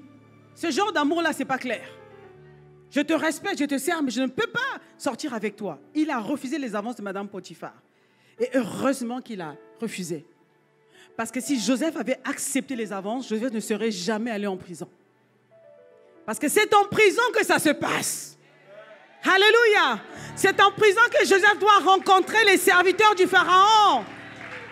La destination de Joseph, ce n'était pas Potiphar, c'était Pharaon, la maison de Pharaon. Donc il fallait que Joseph soit envoyé en prison. S'il avait accepté, il allait tout gâter. Il allait rester là, être, comment on appelle, le chouchou de madame, et puis voilà. Voilà une destinée avortée. Il allait peut-être briller, mais ce n'est pas ça briller. Tu brilles lorsque tu accomplis les desseins de Dieu pour ta vie. Là, tu brilles. Joseph est jeté injustement en prison, fausse accusation. Donc là, c'est encore une autre forteresse qui se tient devant sa porte. Tu n'as pas dit, on dit que tu as dit. Tu n'as pas fait, on dit que tu as fait. Une forteresse devant. Tac, tac, tac, tac. La forteresse de quoi? Il y a une autre forteresse qui se tient devant Joseph. De fausses accusations. Fausses accusations. Alors Joseph dit, je ne veux pas accepter cette forteresse. Joseph arrive en prison. Si Joseph avait accepté la forteresse de fausses accusations, il allait être méfiant. Il dit, maintenant, à partir d'aujourd'hui, là, je ne sers plus personne. J'ai donné là-bas chez Potiphar. Voilà comment on m'a remercié. On m'a mis ici en prison. C'est terminé. Je ne sers plus personne. Or, il fallait que Joseph entre dans la prison, commence à servir. Amen. Joseph a refusé la forteresse de fausses accusations. Il a fermé son cœur à ça. Il est reparti avec le Seigneur. La Bible dit que Dieu était avec lui. Bien-aimé, Dieu va être avec toi à chaque fois que tu vas marcher avec sa parole. Même si tu te retrouves en prison, Dieu est avec toi en prison. Alléluia! La grâce de Dieu, la faveur de Dieu va t'accompagner. Quel que soit l'endroit où on va te mettre, quel que soit le poste qu'on va te donner, la position qu'on te donne, sache que si tu marches avec Dieu, Dieu est avec toi. La Bible dit que Dieu était avec Joseph en prison. Dieu est resté avec Joseph en prison. Alors, Joseph trouva grâce auprès du chef des prisonniers. Le chef des prisonniers aima Joseph. Voilà comment il établit son second. C'est-à-dire qu'il dit, Joseph, après moi, c'est toi. Maintenant, gère-moi ces prisonniers. Tu as vu? Parce que Joseph avait une bonne attitude. Il a valorisé la parole de Dieu. Il ne s'est pas laissé déborder par la forteresse de l'amertume. Voilà, il aurait pu développer l'amertume. Voilà, c'est ça. Merci, voilà. Et donc, un jour, la Bible dit, alors que Joseph faisait son travail, tous les prisonniers connaissaient Joseph. Vous savez, il y a des gens, quand ils arrivent quelque part, tu dois le connaître. Tellement qu'ils aiment prendre soin des autres. Voilà. Et dans la prison, on n'est pas au palais en prison. Tu sais qu'en prison, les gens sont aigris, fâchés. Ils ne parlent pas aux autres. Ils sont violents, méchants. Joseph, il était souriant. Et la Bible dit qu'un jour, il s'est levé, le matin, il va donc prendre les nouvelles de tout le monde. Joseph s'est levé le matin, il saluait tous les prisonniers. Comment tu vas? Comment tu as dormi? Ah, ok, que Dieu te garde. Il fait la ronde. Et il arrive devant 2 prisonniers qui étaient tristes. Joseph dit, mais qu'est-ce qui vous arrive? Pourquoi vous êtes aussi triste? Qu'est-ce qui vous arrive ici? Pourquoi vous êtes triste? Joseph leur pose la question. Alors, il y en a un qui dit, franchement, j'ai fait un songe cette nuit, mais je suis troublé par ce songe. Joseph dit, mais raconte-moi ton songe. Il a raconté le songe. Joseph va lui dire, écoute, ton songe, c'est pas terrible, mais bon, comme tu m'as demandé, je vais te donner l'interprétation. En fait, dans 3 jours, tu vas sortir de la prison, mais le roi, le Pharaon va te tuer, quoi. Il y a des messages qui sont durs à donner. Mais Joseph dit la vérité à ces prisonniers. À mon avis, ces prisonniers ne le croyaient pas. Ils disent, bon, tu racontes n'importe quoi, va dormir. Laisse-moi tranquille. Et l'autre prisonnier qui était à côté écoute, il dit, ah, bon, mais moi aussi, voilà les songes que je fais. Et il dit à ce prisonnier, écoute, ton songe veut dire que dans 3 jours, le Pharaon va se rappeler de toi. Il te fera venir et tu vas repartir dans sa maison et tu vas continuer à le servir. Ça veut dire qu'il va lever, il va te donner une immunité pharaonique, on va dire. Voilà, tu seras délivré de la prison, il va te restituer à la place, rétablir à la place que tu avais avant. Et Joseph va lui rappeler, sache que quand tu seras là-bas, souviens-toi de moi, hein. Voilà, moi je t'ai dit la vérité là, voilà. Quand tu seras là-bas, dis à Pharaon de me libérer ici, parce qu'ici c'est pas ma place. Il dit, oh, t'inquiète pas, oh, vraiment, ce que tu dis là, si c'est vrai, vraiment, ah, jamais je t'oublierai. Vous savez quand les gens jurent des fois là, ah, je t'oublierai jamais. Le prisonnier, il sort. 1 mois, 2 mois, 1 an, 2 ans, il a oublié Joseph. Vous voyez les choses? Des fois, quand je regarde la vie de Joseph, je dis, waouh, Seigneur, tout ça pour un homme. Tu sens que les ténèbres se mettent en ébranle pour te barrer la route. L'oubli, ça montre l'ingratitude. Joseph, il dit, mais c'est pas possible, mais vraiment. Joseph a dit, c'est pas grave. Pendant 2 ans, qu'est-ce qu'il fait? Il continue son travail. Il sert toujours, il continue à saluer les prisonniers. En prison, il fait son ministère, ce qu'on appelle le ministère. Aucun comportement d'un être humain ne doit te faire arrêter de faire ton ministère. Bien-aimé, fais-le. Fais-le avec assiduité, fais-le de tout ton cœur. Parce que ce n'est pas un homme que tu sers, c'est Dieu. Quand Dieu dit que je suis avec toi, alors ça doit être une vraie consolation pour toi. Continue le chemin. Quel que soit ce que les gens vont dire, quel que soit ce que les gens vont faire. Amen. Coopère avec la parole de Dieu. C'est ça, être debout, bien-aimé. Se lever, c'est coopérer avec la parole de Dieu. Se lever, c'est faire ce que Dieu dit. Amen. Joseph est parti de déception en déception. Si c'était comme toi et moi, il y a certaines personnes, ils arrivent dans l'église, le pasteur ne les a pas salués. Tu dis, ah, il n'y a pas d'amour dans cette église. Le pasteur ne m'a pas salué. Je quitte l'église. Quand tu ressens ça, le besoin de quitter un endroit parce qu'on ne t'a pas aimé, c'est que vraiment tu as un esprit de rejet. Voilà, ça c'est les fruits d'un esprit de rejet. Hein? Il faut laisser ça. Il faut quitter dans ça. Comme disait quelqu'un, quitte dans ça. Il faut laisser ça. C'est pas bien. Voilà. Il faut laisser ton cœur être apaisé par la parole de Dieu. Attends-toi à lui. C'est à toi, vers lui que tu dois regarder. Amen. Amen. Donc nous avons vu premièrement, le rejet n'a pas nourri le cœur de Joseph. Ensuite est venu le découragement. N'a pas nourri le cœur de Joseph. Joseph a gardé, il est gardé. Il n'était pas découragé. Les gens sont sortis de prison. Lui, il est resté là. Il continue à faire le bien. Et au bout de 2 ans, le prisonnier qui était sorti, alors que Pharaon fait face à un problème de songe encore, il se souvient, il dit, ah, quand j'étais en prison, il y avait un homme là. Comment il s'appelle même, hein? Comment il s'appelle? Ah, il y a un homme là, il y a un Hébreu là qui était en prison. Il s'appelle Joseph. Oui, Joseph. Lui, il m'avait interprété un songe. Enfin, on était 2. Et ce qu'il avait dit s'est réalisé. Il va dire ça à Pharaon. C'est là que Pharaon fait sortir Joseph. Et nous connaissons tous l'histoire de Joseph. Bien aimé, je vais attirer votre attention. Le Seigneur dit, lève-toi et brille. Ça veut dire que reste dans la position debout pour accomplir ta destinée. Ne laisse aucun ténèbre te barrer la route. Ne laisse aucun ténèbre te maintenir à terre. Joseph est resté debout. En prison, il était debout. Dans la maison de Potiphar, il était debout. Joseph n'a pas laissé le découragement, l'amertume, le clouer au sol. Il est resté debout. Alors le Seigneur dit, lève-toi et brille. Je me dis, Seigneur, mais à quel moment Joseph a commencé à briller? Est-ce que lorsqu'il a eu la promotion dans la maison de Potiphar, parce qu'il était quand même bien, il avait une situation? Le Seigneur me dit non. Est-ce que c'est lorsqu'il est arrivé en prison, il est devenu le chef des prisonniers? Dieu me dit non. Est-ce que c'est lorsqu'il est arrivé chez Pharaon et qu'il a été établi prince d'Égypte? Dieu me dit non. J'ai dit alors c'est quoi, Seigneur? Lève-toi et brille. C'est lorsque tu accomplis ce que Dieu, tu deviens le témoin de ce que Dieu avait dit. Quand Dieu a donné une promesse, il a donné une parole, et tu deviens la matérialisation de cette parole, alors là tu es en train de briller. Ça veut dire que tu es en train d'exercer les desseins de Dieu dans ta génération. Tu peux acclamer le Seigneur. Ah oui. Ah oui.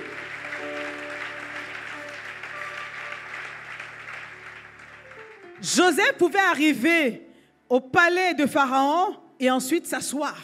Il est resté debout. Comment il est resté debout? Nous allons regarder. La Bible dit qu'à un moment donné, ses frères, l'histoire de ses frères, ce n'est pas fini. Hein? On pense que c'est fini. Joseph les a oubliés. Il y a eu la famine là où ils étaient. Les voici commençaient à chercher le chemin. Ils ont entendu qu'en Égypte, il y a l'abondance. Les voici, ils arrivent comme des esclaves. Ils arrivent en Égypte. Et ils tombent tête à tête avec Joseph, nez à nez avec Joseph. Joseph est debout. Ils tombent nez à nez. Alors, si c'était toi à la place de Joseph, qu'est-ce que tu allais faire? Tu vois tes traîtres, ceux qui t'ont vendu, qui ont failli te tuer même. Tu allais dire, Seigneur, envoie le feu sur eux là. Non, si tu es gentil, tu dis ça. Mais en fait, Joseph avait le choix, soit de se venger, soit de les exterminer, les maltraiter ou simplement de refuser de leur donner à manger. Ils sont venus demander à manger. Ils sont à la merci de Joseph. Ils sont là devant Joseph. Qu'est-ce que Joseph va faire? Si tu étais Joseph, qu'est-ce que tu allais faire? Dis la vérité seulement. Il ne faut pas mentir devant Dieu. Moi, je ne sais pas. J'allais faire genre, je ne les connais pas. Hein. J'allais fuir. Regardez ce que Joseph va faire. La Bible dit dans Genèse 42, verset 24, Genèse 42, verset 24, Joseph va pleurer. Joseph va pleurer. Il s'éloigne à Dieu pour pleurer. Joseph voit ses frères, il les reconnaît, ses frères ne le reconnaissent pas, il pleure. Alors, je dis, Seigneur, il pleure, mais c'est normal qu'il pleure parce que ça fait longtemps qu'il ne les a pas vus. Hein? Ça fait longtemps que tu n'as pas vu, donc ça peut être des pleurs d'émotion. Je m'ai dit, non, ce n'est pas les pleurs d'émotion. Regarde bien. Joseph pleure, pas des pleurs d'émotion, ça pouvait aussi être des pleurs de colère, de rage. Je dis, voilà, les meurtriers. Et puis, ils pleurent de colère. Il y a les gens, quand ils sont en colère, ils pleurent. Des pleurs de vengeance. Non, ce n'est pas pour ça non plus. Joseph pleure parce que, au verset 9, Joseph, lorsqu'il voit ses frères prosternés devant lui, il se souvient de la promesse. Il se souvient de la parole. Il dit, ah Seigneur, tu ne dors pas, Seigneur. Ah! Alléluia. Joseph se souvient du rêve. Alléluia. Joseph se souvient du songe. Il dit, Dieu, tu es Dieu. J'avais oublié, Seigneur, tu es Dieu. Ce que tu m'avais montré, c'est ça maintenant qui se réalise. Ses frères prosternés devant lui. On va lire ce songe-là. J'ai vu en songe un ensemble de gerbes au milieu des champs. Ma gerbe se leva et se tint debout. Joseph était debout devant ses frères. Et vos gerbes l'entourèrent et se prosternèrent devant elle. Alléluia. Allez, acclamons le Seigneur. La fidélité de Dieu. La fidélité de Dieu, bien-aimé, Dieu est fidèle. Ce qu'il dit, il va l'accomplir, bien-aimé. Des années plus tard, après des vents, des tempêtes, des marées, la promesse se réalise. Qui l'eût cru? Qui l'eût cru? Dans un pays étranger, Joseph est debout, ses frères sont prosternés devant lui. Waouh! C'était ça la promesse. Alléluia. Oh, notre Dieu est vivant, bien-aimé. Acclame le Seigneur. Oh non, Dieu ne ment pas. Alléluia. Bien-aimé, Dieu ne ment pas. Quels que soient les chocs de la vie, quel que soit comment les gens vont te combattre, quel que soit le coup que tu reçois, alors que tu t'es tenu debout, tu es en train d'aller sur le chemin de ta destinée, tu vas recevoir les coups. Esquive-les. Il y a les coups qui vont te brisquer, qui vont te fragiliser. Ce qui compte, c'est que reste debout. Alléluia. Tant que tu es debout, le match n'est pas fini. Alléluia. Dès que tu restes debout, Dieu n'a pas fini son travail. Gloire à Dieu. Amen. Reste debout. Lève-toi et brille. Ça veut dire que reste debout. Pour briller, il faut que tu restes debout, bien-aimé. Alléluia. Donc, quels que soient les embûches, les obstacles, les oppositions, les trahisons que tu vas vivre, reste debout. Rester debout, c'est refuser de garder l'amertume dans ton cœur. C'est refuser le rejet, refuser l'amertume, refuser les ressentiments, refuser la colère, la jalousie. Tu refuses toutes ces choses. Tu dis, vous n'allez pas entrer en moi, je reste debout. Je veux obéir à un seul, celui qui a donné la parole, parce que je veux voir la manifestation de cette parole dans ma vie. Amen. Amen. Amen. Je devais rester debout. Ce jour-là, quand il a vu la promesse, alors la promesse fut accomplie. Parce qu'au départ, c'était une histoire de songe. Bien-aimé, ça part d'un songe, d'un rêve. Ça part d'une mission que Dieu veut donner à Joseph pour sauver ses frères, mais ses frères n'ont rien compris. Jésus aussi, ça part d'une mission. Judas n'avait rien compris. Il a laissé l'amertume gagner le cœur. Vous savez que c'est l'amertume qui a tué Judas. Hein? Il n'a rien compris. La Bible dit, Jésus disait qu'il n'est pas exclu que les scandales arrivent, mais malheur à celui par qui les scandales arrivent. Malheur. Ça dit, tu ne dois jamais être la pierre d'achoppement pour quelqu'un d'autre. Garde ton cœur. C'est tombé sur Judas parce que son cœur était rempli d'amertume, rempli de vol. Et du coup, c'était par lui que l'ennemi est passé pour accomplir ses desseins. Mais Jésus n'est resté debout. Amen. Il est resté debout parce qu'il a accompli sa mission. Amen. Alors ce matin, j'aimerais juste t'inviter à te tenir debout. Nous allons prier. Il ne nous reste pas encore de temps. Nous allons prier. Alors que le Seigneur nous montre cette deuxième partie. Ça peut être la deuxième phase de ta vie. Tu veux manifester les desseins de Dieu. Dieu te dit, lève-toi et brille. Il dit, oui, lève-toi, commence à marcher. Sache. Alors, certaines personnes, peut-être qui sont en plein dedans. Tu as vécu toutes sortes de trahisons, toutes sortes de tribulations, toutes sortes de crampes en jambes, d'embûches, toutes sortes de ténèbres qui sont abattues sur toi, sur ta famille. Tu veux faire des choses, tu as l'impression que le monde entier est contre toi. Tu es en plein sur le processus. Alors certains ont laissé leur cœur être gagné par l'amertume. Alors le Seigneur s'adresse à toi aujourd'hui. Peut-être que les gens t'ont fait du mal. Tu as laissé l'amertume gagner ton cœur. Est-ce qu'alors que nous avons la tête baissée, nous allons supplier le Seigneur, sache qu'il est fidèle. Ce qu'il avait promis à Joseph, il l'a fait. Bartimée s'est levé. Il a commencé à voir. Toi, tu es debout, Dieu te guérit. Il te restaure. Maintenant, il y a une chose. S'il y a une chose que tu as laissée dans ton cœur qui n'appartient pas à Dieu, alors tu dois renoncer à ça aujourd'hui. Tu dois dire, Seigneur, je te demande pardon. J'aimerais que si quelqu'un sent une souffrance, une douleur quelque part dans le cœur, parce que les gens t'ont trop malmené, les gens t'ont jugé, les gens t'ont méprisé, ils t'ont maltraité. Est-ce que tu peux lever la main là où tu es? J'aimerais prier avec toi. Oui. Il y a plusieurs mains qui sont levées. Dieu veut restaurer maintenant les cœurs. Parce qu'entrer dans ta destinée, ce n'est pas chose facile. Si tu ne t'appuies pas sur la parole, tu vas avorter de ta destinée. Ce n'est pas que Dieu ment ou Dieu ne dit pas la vérité, mais c'est que tu n'as pas marché avec la parole de Dieu. Alors le Seigneur veut t'accorder une grâce aujourd'hui. Alors que tu as les mains levées, commence à supplier le Seigneur. Tu dis, Seigneur Jésus, tu peux répéter après moi. Seigneur Jésus, j'ai entendu ta parole aujourd'hui. Je viens devant toi. Tel que je suis, je te demande pardon pour toutes les fois où j'ai laissé l'amertume gagner mon cœur. Pardonne-moi pour la colère, pour les ressentiments, pour l'amertume, pour le rejet, pour les forteresses qui m'ont voulu maintenir à terre. Je te demande pardon aujourd'hui. Lave-moi par ton sang. Fortifie-moi, Seigneur.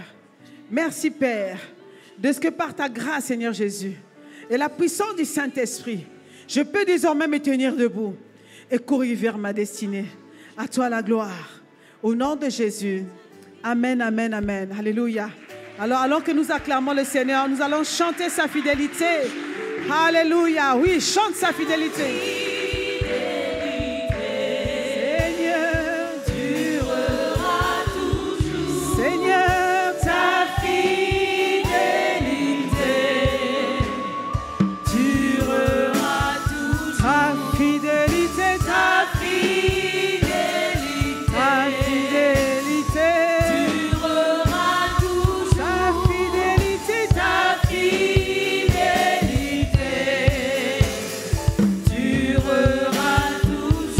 Élever la voix alors que nous disons qu'il est fidèle. Regarde à sa fidélité. Dis, Seigneur, je veux regarder à toi. Accorde-moi la grâce de m'accrocher à ta parole.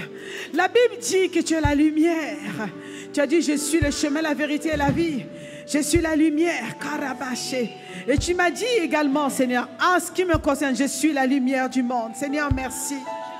Merci Seigneur de ce que tu donnes l'opportunité à mon frère et ma sœur à nouveau de briller Seigneur, d'accomplir la mission que tu nous as donnée Karaba, que personne ne soit exclu, que personne ne soit mis de côté Seigneur, mais tous ensemble comme un seul homme nous puissions parvenir Sarabaya jusqu'à destination, que nous puissions accomplir tes desseins Père en cette année. Oh Seigneur, nous crions à toi que personne ne soit mis sur le banc des oubliés. Non, Seigneur, tous ensemble, parce que tu viens chercher un peuple. Tu ne viens pas chercher un homme, tu viens chercher un peuple que tu veux distinguer. Merci, Seigneur. Sers-toi de nous. Merci pour ta parole qui vient nous fortifier, nous rappeler tes promesses, nous rappeler l'essentiel, nous rappeler ce sur quoi, sur qui nous devons nous focaliser jour après jour. Merci, Seigneur. À toi la gloire, à toi l'honneur, à toi nos actions de grâce, à toi nos acclamations. Alléluia. Ta fidélité, tu es fidèle, parce que tu es fidèle, Seigneur. Je crois que tu le feras dans ma vie, ta fidélité. Tu l'as fait dans la vie de Joseph, tu ne l'as pas oublié. Dans la maison de Potiphar, tu ne l'as pas oublié. En prison, tu n'as pas oublié Joseph. Dans le palais de Pharaon, tu n'as pas oublié Joseph. Oh Seigneur, tu as fait en sorte que le rêve s'accomplisse. Que le rêve s'accomplisse. Nous te disons merci et nous célébrons le Dieu fidèle. À toi la gloire, à toi l'honneur, à toi nos actions de grâce. Merci Seigneur. Durera tout. Alléluia. Est-ce qu'on peut acclamer le Seigneur? Bien-aimé, saisis cette parole. Toi qui ne vis pas encore ces choses, souviens-toi de cette parole, que sur le chemin de ta destinée, tu auras des oppositions. Mais souviens-toi que nous servons un Dieu qui est fidèle. Ce qu'il a dit, la Bible dit que sa main l'accomplira. De tes yeux, tu verras la manifestation de ses promesses dans ta vie. Alléluia. Notre Dieu n'est jamais en retard. Je ne sais pas ce que tu attends de lui, mais sache qu'il n'est jamais en retard. Il est toujours à l'heure. Et ce jour-là, pour Joseph, il était à l'heure. Il fallait que ses frères viennent se prosternent pour que Joseph se rappelle du songe. Amen. Et pour Bartimée, il était à l'heure. Il était temps pour Bartimée de se lever. Bartimée a sauté de son fauteuil. Il a bondi. Il a dit, Seigneur, que je recouvre la vue. Alléluia. À toi la gloire, Seigneur. Si tu veux faire une offrande libre, fais-le. Moi, généralement, quand le Seigneur me parle, je fais une offrande pour sceller cette parole. J'ai dit, Seigneur, cette parole, je la garde. Je la scelle dans mon cœur parce que je veux voir de mes yeux la manifestation de ta gloire. À toi la gloire, Père, au nom de Jésus. Amen, amen, amen.